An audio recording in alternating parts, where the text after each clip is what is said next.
டெல்லி ஜந்தர் மந்தர்ல மாணவர்களுடைய போராட்டம் மிகப்பெரிய அளவுல கவனம் பெற்றுச்சு.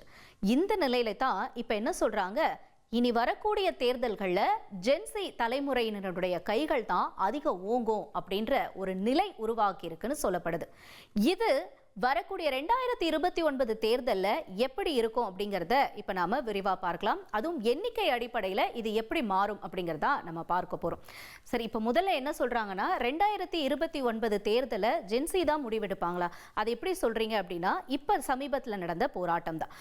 மத்திய கல்வி அமைச்சர் தர்மேந்திர பிரதான் ராஜினாமா செய்யணும், பொது தேர்தல் தேர்வுகள் நடத்துறதுல நிறைய சீர்திருத்தங்கள் வேணும் அப்படின்னு சொல்லி போராட்டக்காரர்கள், அதாவது மாணவர்கள் கோரிக்கைகளை முன் வச்சு ஜூன் 6 இருந்து ஜூலை 25 வரைக்கும் போராட்டத்தில் ஈடுபட்டிருந்தாங்க. ஜூலை 26 அன்னைக்கு இந்த போராட்டம் முடிவுக்கு வந்திருந்துச்சு. இதுல டெல்லி நீட் தேர்வு முறைகேடு போராட்டத்தில் மத்திய கல்வி அமைச்சர் தர்மேந்திர பிரதான் ராஜினாமா செஞ்சிருந்தார். இந்த விவகாரம் ஜென்சி தலைமுறையினருக்கு ஒரு மிகப்பெரிய ஒரு வெற்றி அப்படிங்கிற மாதிரி பார்க்கப்படுது.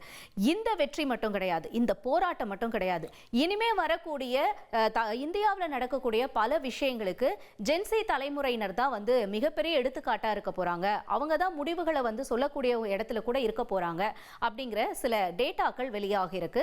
அதுலயும் 2029 தேர்தலில் சக்தி வாய்ந்தவங்களா ஜென்சி தலைமுறையினர் இருப்பார்கள் அப்படிங்கிறதே இங்க ஒரு உண்மையா பார்க்கப்படுது அப்படிங்கிறது சொல்றாங்க. எதனால அப்படிங்கிறது தான் நம்ம அடுத்து பார்க்க போறோம். இது எண்ணிக்கை அடிப்படையில் வெளியாகி இருக்கக்கூடிய தகவல்கள்.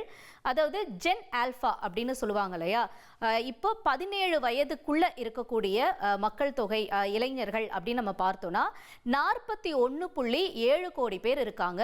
பெர்சன்டேஜ் வைஸ் சதவீதம் வரைக்கும் பார்த்தோம்னா 27.6% பேர். இதுல இப்ப வேணா இவங்களுக்கு 17 வயசு இருக்கலாம், ஆனா 2029 வரும்பொழுது இவர்கள பல பேர் வாக்காளர்களா மாறுவாங்க. 2029 தேர்தலில் இந்த 41.7 கோடி பேர்ல பாதிக்கும் அதிகமானவர்கள் வாக்காளர்களா மாறுவாங்க அப்படிங்கிற ஒரு முக்கிய தகவல் வெளியாக இருக்கு. அதே மாதிரி 18 இருந்து 32 வயது வரைக்கும் இருக்கக்கூடியவங்க அப்படின்னு பார்த்தோம்னா 38 கோடி பேர் வரைக்கும் இருக்காங்க. அது சதவிகிதம் படி பார்க்கும்பொழுது 25.1% பேர் அப்படின்னு சொல்லப்படுது. இவர்களுடைய தாக்கம் அப்படிங்கிறது இன்னும் அதிகமா இருக்கும் வாக்களிப்புல அப்படிங்கிறதையும் சொல்லப்படுது. அதே போல 33 இருந்து 48 வயது அப்படின்னு பார்க்கும்பொழுது 35 இருந்து 35.7 கோடி மக்கள் இருக்காங்க, இளைஞர்கள் இருக்காங்கன்னு சொல்லப்படுது. அது 23.6% இருக்கு. அதே அடுத்து நம்ம பார்க்கும்பொழுது ஒரு 49 இருந்து 64 வயசு வரைக்கும் பார்த்தோம்னா அப்படியே எண்ணிக்கை குறையிறத நம்ம பார்க்கிறோம். முன்னாடி 40 கோடி கிட்ட ஆரம்பிச்ச எண்ணிக்கை அப்படின்னு பார்த்தா இப்ப 49 வயசுல இருந்து 64 பேர் பார்க்கும்பொழுது 23.4 கோடி பேர் தான் இருக்காங்க, 15.5% அப்படின்னு சொல்லப்படுது. அதே போல 65 இருந்து 64 வயது இருக்கக்கூடியவர்களுடைய எண்ணிக்கை அப்படின்னு பார்த்தோம்னா 11.7 கோடி பேர், சதவீதம் அப்படின்னு பார்க்கும்பொழுது 7.7% பேர் இருக்காங்க. அதே போல அடுத்து 84 வயது, 84 இருந்து அதற்கு மேற்பட்டவங்க எவ்வளவு பேர் இருக்காங்கன்னு பார்த்தோம்னா 90 லட்சம் பேர் தான் இருக்காங்க. இது 0.6%. ஸோ இதுதான் இந்தியாவில் இப்போ இருக்கக்கூடிய இந்த நம்ம 0 இருந்து 17 வயசு ஆரம்பிச்சு 84+ வயசு இருக்கிறவங்களுடைய எண்ணிக்கையா இருக்கு அப்படின்னு சொல்லப்படுது. இது ஒரு பக்கம் டேட்டாவா இருக்கு. இந்த டேட்டா படி பார்க்கும்பொழுது நமக்கு இந்த இளம் தலைமுறை வாக்காளர்கள் அப்படின்னு பார்க்கும்பொழுது அவங்களோட பெர்சன்டேஜ் கிட்டத்தட்ட அதாவது 41 அந்த கோடி ரேஞ்சுக்கு வரைக்கும் இருக்கு. இதே இன்னொரு டேட்டா என்ன சொல்றாங்கன்னா, அதாவது இந்தியாவில் இருக்கக்கூடிய மக்கள் தொகைக்கு வயசாகிட்டு வருது அப்படின்னு சொல்றாங்க. 1988 இருந்த 18 இருந்து 29 வயது வரைக்கும் இருந்த மக்களுடைய சதவீதம் இப்ப 2029 பார்க்கும் பொழுது இந்த இளைஞர்களுடைய எண்ணிக்கை சதவீதம் அப்படிங்கிறது குறையும்னு இன்னொரு டேட்டா சொல்லுது. அதுல குறிப்பா பார்த்தோம்னா 1988 38.3%, 18 இருந்து 29 வயசு அப்ப இருந்தவங்க. அதே மாதிரி நம்ம வருஷ எல்லா இயர்ஸ்க்கும் பார்க்கிறோம். 1991னா 37.6, 97னா 36.9, 2000னா 36.4, 2006னா 35.9, 2009 அப்படின்னு பார்க்கும்போது 35.3%, 2015ல 34.3%, அதே போல 2018ல 32.9, 2021ல 31.5, 2024ல 30.1%, 2027ல 28.7%, 2029ல 27.8%. 38ல் ஆரம்பிச்ச சதவீதம் 2029 வரும்பொழுது 27.8% இளைஞர்களுடைய பெர்சன்டேஜ் வந்து குறையுது அப்படின்னு சொல்றாங்க.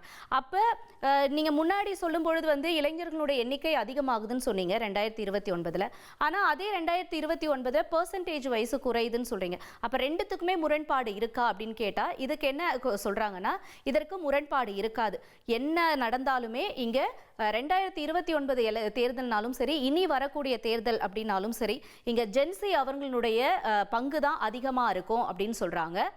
குறிப்பா பார்த்தோன்னா இப்ப 18 வயதுக்குட்பட்டோரின் பங்கு 1989 எவ்வளவு இருந்துச்சுன்னா 45.2%. அதே அதாவது ஆண்கள் 2029 பார்க்கும்பொழுது 27.8% இருக்கும். 1989 பெண்கள் அப்படின்னு பார்த்தோம்னா 44.8% பேர் இருந்திருக்காங்க. அதே 2029 27.3%. இதன்படி நம்ம பார்க்கும் பொழுது 18 வயது பூர்த்தியானவங்க 2029 எவ்வளவு பேர் இருப்பாங்கன்னா 55.1% பேர் வரைக்கும் இருப்பாங்க. சோ இந்த காரணங்களால தான் இப்ப அடுத்து வரக்கூடிய எலெக்ஷன் வந்து முழுக்க முழுக்க ஜென்சி கையில தான் இருக்கு அப்படின்னு சொல்லப்படுது. ஏன் அப்படின்னா இப்ப கல்வியா இருந்தாலும் சரி, வேலை வாய்ப்பா இருந்தாலும் சரி, தொழில்நுட்பமா இருந்தாலும் சரி, இல்ல பொருளாதாரமா இருந்தாலும் சரி, இந்த மாதிரியான பிரச்சனைகளுக்கெல்லாம் முக்கியத்துவம் அதிகரிக்கும். அரசியல் கட்சி தலைவர்களுடைய நம்பிக்கையை பெற வேண்டிய அவசியம் நிச்சயமா இருக்கும். அரசியல் கட்சி தலைவர்கள் வந்து இளைஞர்கள் மத்தியில அவங்களுடைய நம்பிக்கையை வந்து கிராஸ் பண்ணணும், அவங்களுடைய நம்பிக்கையை வந்து பெறணும். அப்பதான் அவங்களுக்கு வந்து எலெக்ஷன்ல வந்து அதனுடைய ரிசல்ட் இருக்கும் அப்படின்னு சொல்லப்படுது. இதற்கான இன்னொரு காரணம் என்னன்னா சோஷியல் மீடியா.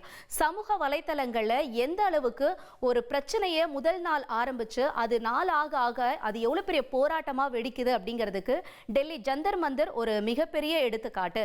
ஸோ இந்த மாதிரி தான் இப்போ இந்த கல்விக்காக குரல் கொடுத்த ஜென்சி தலைமுறையினர் இனி அடுத்தடுத்து வேலை வாய்ப்போ இல்லை பொருளாதாரமோ என்ன மாதிரியான பிரச்சனைகளா இருந்தாலும் உடனடியாக கூட ஆரம்பிச்சிருவாங்க, போராட்டங்களை முன்னெடுப்பாங்க.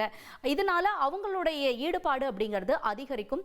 இந்த அதிகரிப்பு, இந்த ஈடுபாடு இது எல்லாமே எலெக்ஷன்ல எதிரொலிக்கும், தேர்தலில் எதிரொலிக்கும். அங்க எதிரொலிக்கும் பொழுது நல்லது எது கெட்டது எது, யாரை சப்போர்ட் பண்ணலாம், யாரை வந்து நம்ம வந்து ரிஜெக்ட் பண்ணலாம் அப்படிங்கிற விஷயங்கள் எல்லாமே சமூக வலைத்தளங்களில் ஈஸியா பரப்ப முடியும். அப்படிங்கிறதுனால இவங்களுக்கு ஒரு மிகப்பெரிய தூணா இருக்கிறது இப்போ சோஷியல் மீடியா. அதன் மூலமா வந்து ஜென்சி அடுத்தடுத்த கட்டத்தை நோக்கி நகருவாங்க.